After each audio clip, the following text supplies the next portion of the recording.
Des tombes éventrées, des crânes humains et des créatures épouvantables. C'est le nouveau décor à faire trembler d'une partie des souterrains du château. Un décor inspiré du film américain L'œil du diable, tourné en 1966, ici même à Hautefort, comme nous l'explique le directeur du château. Dans ce film, le propriétaire des lieux se livre à des rituels gothiques, un peu sataniques.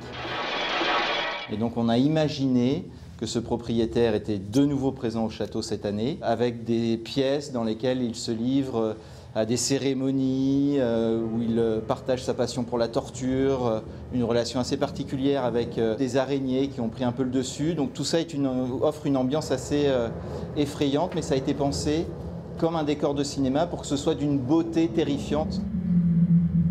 Des ambiances qui jouent sur les lumières, les sons, pour des mises en scène parfois morbides. Oh, regarde, c'est un chasse-squelette là.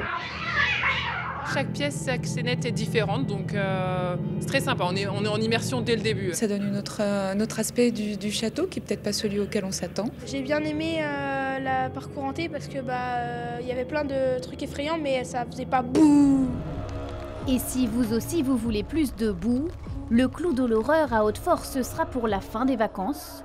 Au programme, une course d'orientation dans les bois, avec à vos trousses une vingtaine de zombies. Frisson garanti.